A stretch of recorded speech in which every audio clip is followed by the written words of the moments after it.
অবিবাহিত পুরুষ কি করে বুঝবে তার পুরুষত্ব স্বাভাবিক আছে কিনা?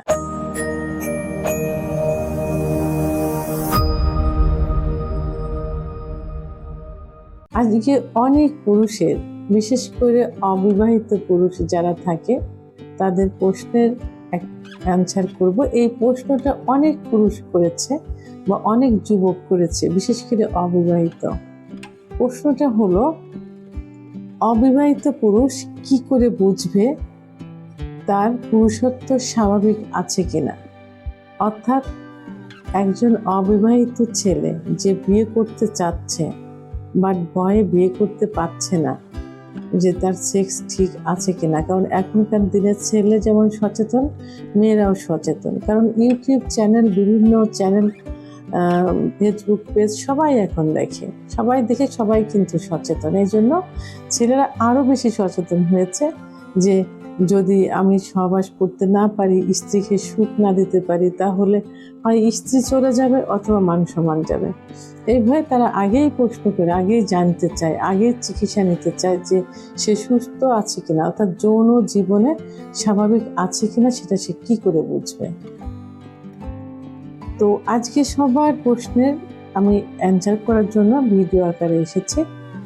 আসলে অনেকে চেম্বারে এসে বলে যে ম্যাম, আমি কিছুদিন আগে মানে আমি সুস্থ আছি কিনা এটা পরীক্ষার জন্য একটা হোটেলে গিয়েছিলাম, মেয়েদের কাছে গিয়েছিলাম।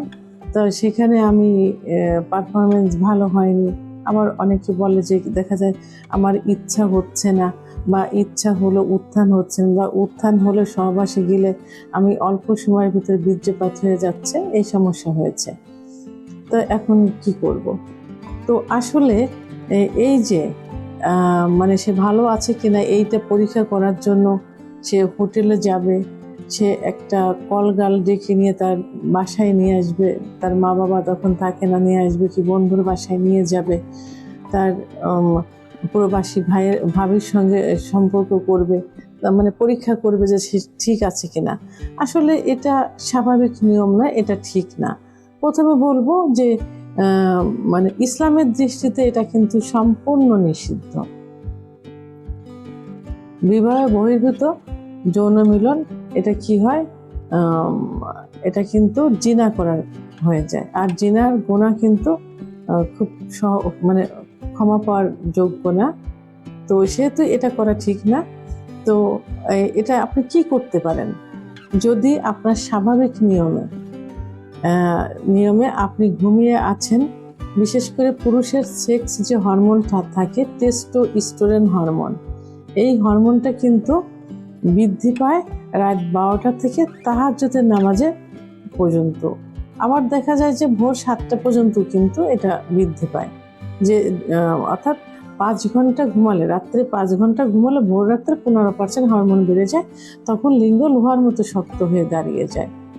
যদি আপনার এটা নিয়মিত দাঁড়ায়, মানে উত্থান হয়, ঘুমের ঘরে আপনি জেগে দেখলেন যে আপনার এই লিঙ্গ উত্থান হয়ে আছে, এবং ঘুমের ঘরে কিন্তু মাঝে মাঝে কিন্তু এটা দাঁড়ায়, 4-5 বার কিন্তু এটার উত্থান হয়।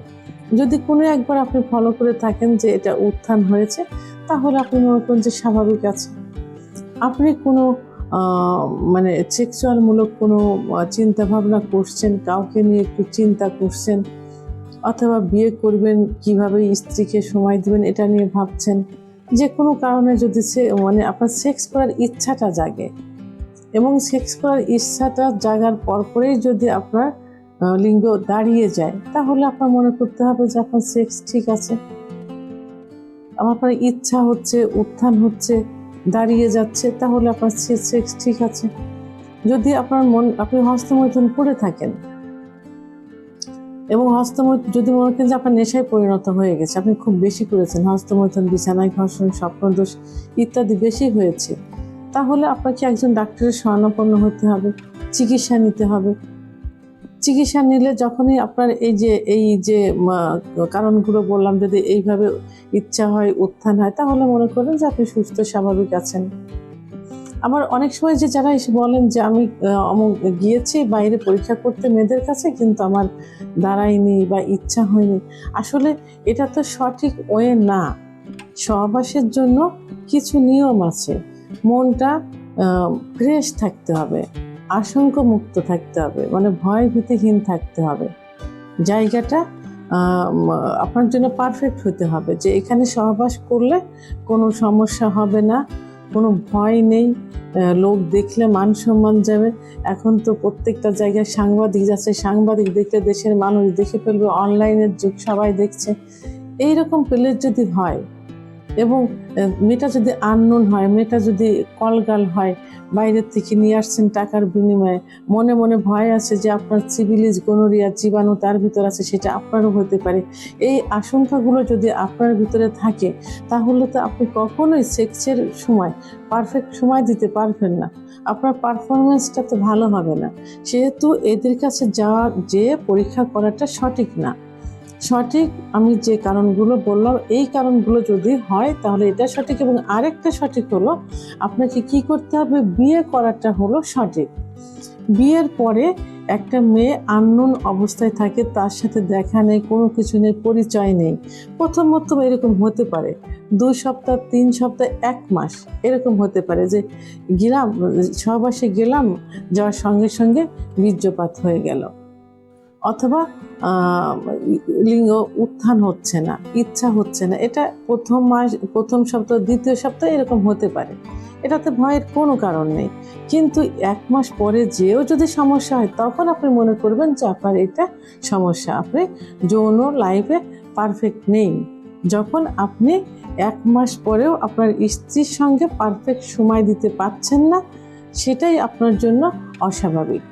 তখন আপনার চিকিৎসা নিতে হবে। তাহলে আপনি অবিবাহিত অবস্থায় স্বাভাবিক আছেন কিনা সেটা পরীক্ষা করার জন্য আপনাকে বিয়ে করতে হবে। বিয়ে করলেই কিন্তু এটা কনফার্ম হওয়া যাবে যে আপনি সুস্থ স্বাভাবিক আছেন কিনা। ভিডিওটি সম্পর্কে যদি কোনো মতামত থেকে থাকে, অবশ্যই কমেন্টসের মাধ্যমে জানাবেন। আর ভিডিওটি ভালো লাগলে লাইক, কমেন্ট, সাবস্ক্রাইব করে আমার সঙ্গে থাকুন। আল্লাহ হাফেজ।